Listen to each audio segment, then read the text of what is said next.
Hello, Warlocks! My name is Chance, welcome to my spellbook, and thank you so much for tuning into the 52nd episode of our Eldritch Invocations series. Today we're going to be going over another Eldritch Invocation straight out of Tasha's Cauldron of Everything, and this is also based around the newly added Pact of the Talisman, which is always going to be interesting to talk about. On a side note, I haven't gotten a chance to play one of these yet, so I don't know how they're playing, but everything that I've seen so far indicates that they're a pretty strong choice for the support warlocks out there.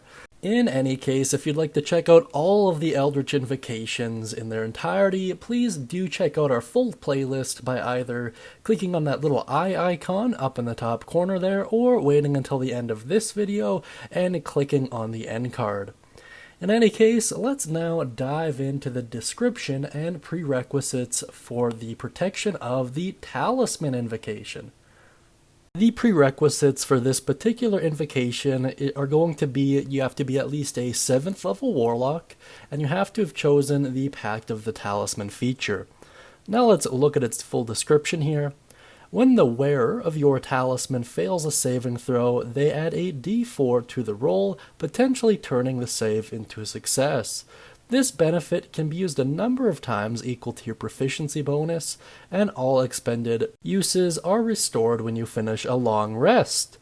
This kind of follows a theme with the Pact of the Talisman.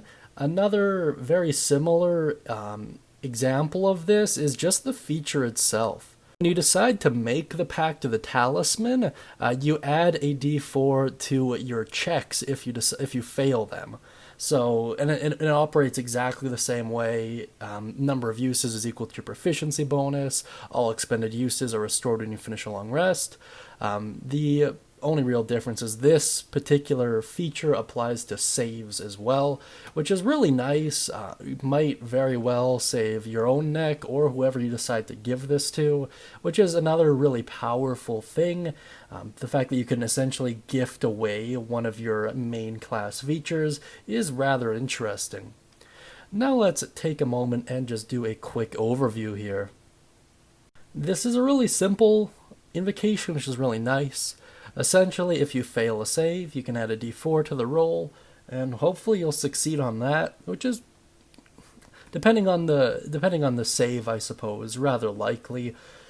That being said, I think the biggest benefit of this particular invocation, at least as far as the wording is concerned, is you know whether or not you fail before you decide to use this use. That goes a long way in terms of resource management, which is always a good thing, and in that regard, I think it's really nice. Now let's move on to my personal thoughts on it. I really do like this particular invocation, and I'm a relatively big fan of the Pact of the Talisman as a whole, despite not really playing it. However, relative to a lot of other 7th level invocations, I don't know if this stacks up quite well in reference to them. However, the fact that it scales, at least using your proficiency bonus, make it a really strong choice overall, even despite that.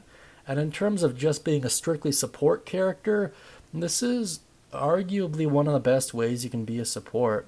I suppose there are things like Bless out there, but this is a little bit more reliable and doesn't take up your concentration. That being said, let me know what you think of Protection of the Talisman down beneath in the comments section.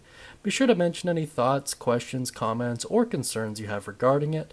And if you'd like access to a free one-shot, just use code WELCOME over at the Guild Hall and it's all yours. That being said, I hope you have a great day and, as always, happy adventuring.